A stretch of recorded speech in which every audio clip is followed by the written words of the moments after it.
What do you get when you combine Southern California's Mexican food, Northern California's dim sum, 450 miles of the most beautiful road on planet Earth, and 4 new friends? Well, you get this video, of course. Enjoy it. And thanks to Chase Sapphire for making it possible.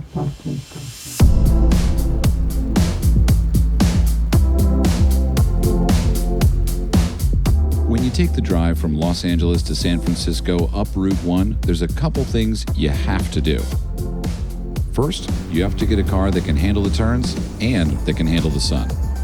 California Route 1 is 442 miles between the two cities, and it is one of the best drives on planet Earth.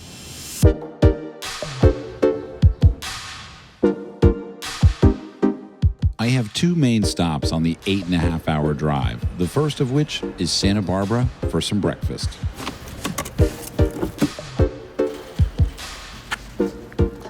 All right, my favorite stop to eat on the way to San Francisco is none other than the shop, not the body shop, but the summer. There he is. So this is Dudley. This place has been under your care for, did you say 9 years now? Yeah. But it's been in existence as a food establishment. Foster's free since I think 56. So almost 70 years. Yep. The gentleman that owned the car shop also wanted to have some ice cream available? He did. Yeah, he bought this, he had the car shop, and he thought his customers would sit here and eat and wait, and that's the story from what I understand. The shop is a fun and fresh take on Mexican food with great outdoor seating. We were going to call it Jay's Tires, but then they got upset with us, so. It would be confusing on Google Maps. I imagine so. Thanks for coming. Yeah, thanks for having us. All right, so what's the current fan favorite? Chili Achilles is spectacular. I recommend it with avocado, of course. The Tugboat, which is our Eggs Benedict on a Southern biscuit. Is that new? The Tugboat is amazing. I mean, I just gotta keep it classic for me. I'm gonna do the chili Aquiles. Okay? Extra crispy on the chips. Absolutely, always. I mean, they always are. Fresh out of the pan. The biggest problem with chili Aquiles, am I right? Chips get soggy, yeah. Soggy chips, I can't do it. People let them sit around too long. Yeah, you got chippy chips here. We Fresh do. Chips. We get fresh chips right in the pan, into the plate, right to you. All right. Go ahead and tap your card whenever you're ready. On the back end of an auto repair shop, this place screams authenticity. Its owner, Dudley, sat down with me for maybe the world's best chilaquiles. One of my favorite parts about traveling is really just the food. It binds everything together, right? Yeah. Being on the east side of Santa Barbara and being so close to, a predominantly Hispanic community, it's just like all these other things come in. And it's also food that I truly enjoy. I used to travel a lot. I lived in China for a while. Really? I lived here and there. Yeah, I lived in Shanghai for a while. And Mexican food was the only food I truly missed. When I lived in China, the only thing I craved was Mexican food. Like, it's like I was needing it back in my life. Right. It wasn't easy to get in Shanghai. Sitting down with Dudley, we had a good talk about the real implications of owning and operating a restaurant during a pandemic. He said that they pivoted his business to be open at night and they maximized on outdoor space. The shop was one of the first restaurants to be open after the shutdown in California ended. As it is, owning and operating a restaurant is a hard business, and I admire people like Dudley. With a stomach full of some of the best chilaquiles I've ever had, I'm ready to make the trek up to some of the most beautiful scenery on planet Earth. Big Sur is known as one of the most stunning meetings of land and sea in the world. Indeed, it is rated among the top 35 of tourist destinations on our planet. With scenery like this, an 8.5-hour commute to the golf course is no problem.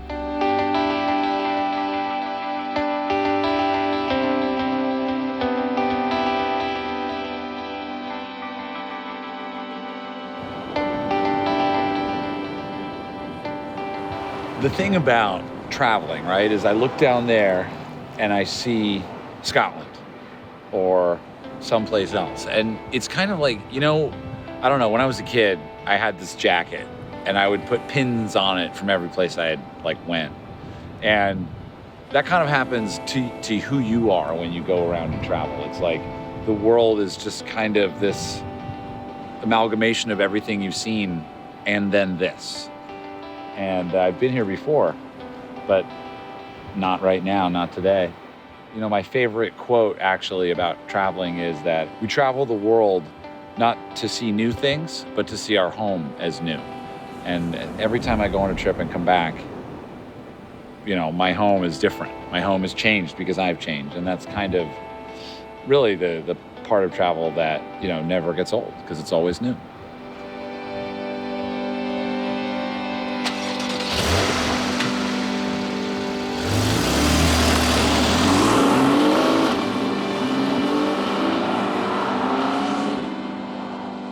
There's something about road trips where you just get a chance to be with yourself.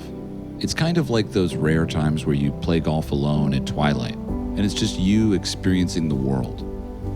Or maybe I'm just getting nervous to break 90.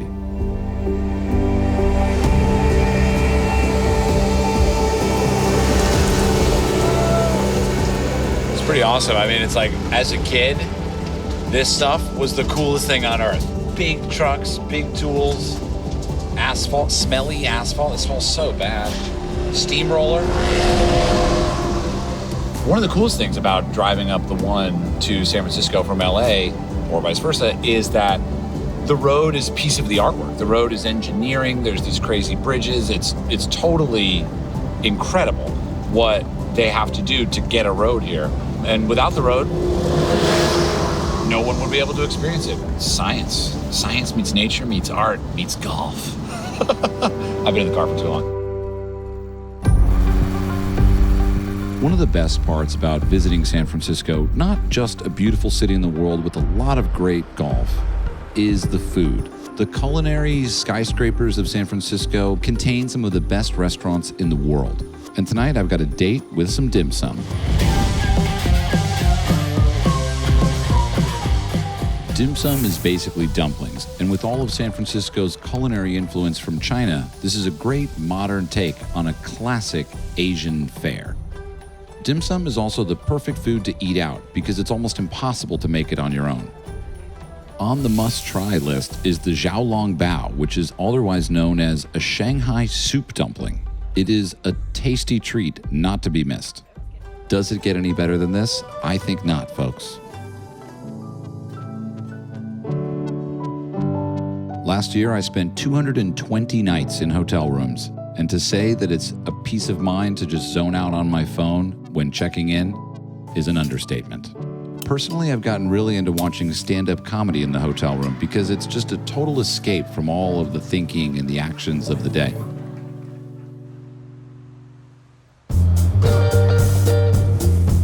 San Francisco's obviously known for its coffee, and 4 Barrel tops the list. They put a lot of energy into their company structure of being helpful and giving back to the world. So I always feel good about going to 4 Barrel and supporting this business. Okay, coffee score?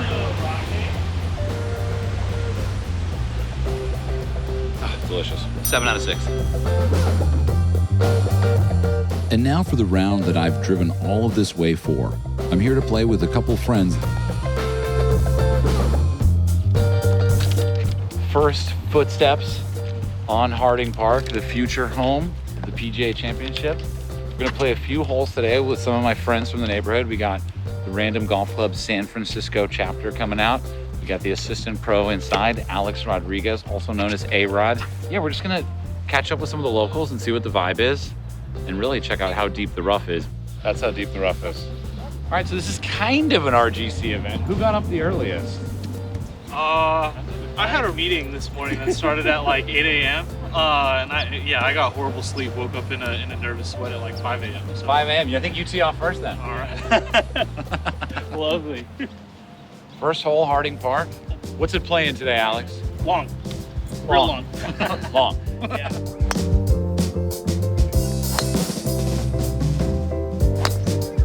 Fairway.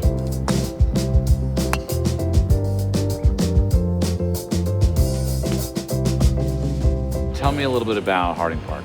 I mean, the people that play here all the time would call it one of the best munis in the country, managed by the PGA Tour. We're running about 240 to 300 rounds a day. And it's just a beautiful track. It's tree-lined, it's along the lake. You're across the street from Olympic Club, you got Lake Merced, you got SF Club down the way. So you're just in really good company. And it's, you know, of course, that anybody can play any day, and we take care of our locals here. right. Hole 1, Harding Park. What do you think, Chris? It's an easy handshake where you just kind of, hey, this is what it's all about. Long grass, good luck. How did you get into playing golf? I grew up in Singapore, and my dad, an American businessman, had to learn to play golf for sales, right? And so he kind of got my mom into the game, and my mom became better than him. And then so I kind of was the prodigy of them both, and just kept playing, and then stopped, and it's been on and off for many years now. And how do you describe like golf in San Francisco under the lens of what's happening now, Harding Park, the PGA? I mean, it's busy.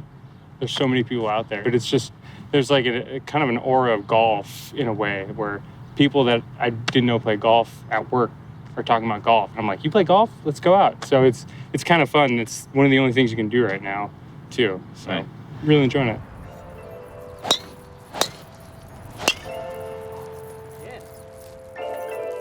Golf is a sanctuary. Something I use to just get away from work, get away from whatever else is going on in life, you know? So. Basically, I started playing a couple of years ago. I didn't have regular friends playing golf or anything, so I just go play different courses around the Bay Area. Meet some old retired guys most of the time. Yeah, and then basically a couple months ago, about like 2 months ago, I hit up the RGC San Francisco guys. And I was like, hey, like, you guys doing anything? Because I saw they were always playing together. So kind of found a little community through that. I've been playing a lot with Chris over there. You're talking about meeting new people during like a really difficult time where restaurants are closed, gyms are closed. You know, the pandemic is kind of all encompassing in our lives. And for some people, I know for me in the beginning, created a lot of like difficult feelings. And golf really was a great solution for that. And it's just interesting to me to hear that within that, you were meeting new people through RGC in a safe way. Yeah, exactly.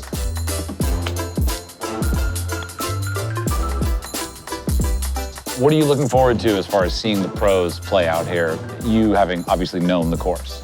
Yeah, no, I mean, it's just, you have much greater respect and, you know, just seeing how hard it is to play on a course that they play on, and then you realize you got a long way to go if you ever want to get there. So how do you describe Harding Park if someone didn't know anything about golf in San Francisco? It's a very stereotypical Bay Area course with beautiful trees, pretty wide open. Fairway is going to get you into trouble. The thing that'll be tricky is just like the way the trees are guarding the fairway, but overall, never going to get too warm, never going to get too cold. Conditions are going to be pretty true. So on the surface, doesn't look like it's a ton, but definitely like you're going to get into trouble if you're on the rough. And are you excited to see the pros get out here and be tested or to watch them conquer? Yeah, it's going to be a lot of fun seeing them walk a course that like I've played a few times and like am familiar with now. So yeah, I don't know if they need any pointers, they can hit me up. All right, slates up for Ace Cam. Let's go. Oh, Keep turning, baby. Go. that is looking very good. Get your ground kick. Oh my goodness. Wow. 10 feet. Good shot.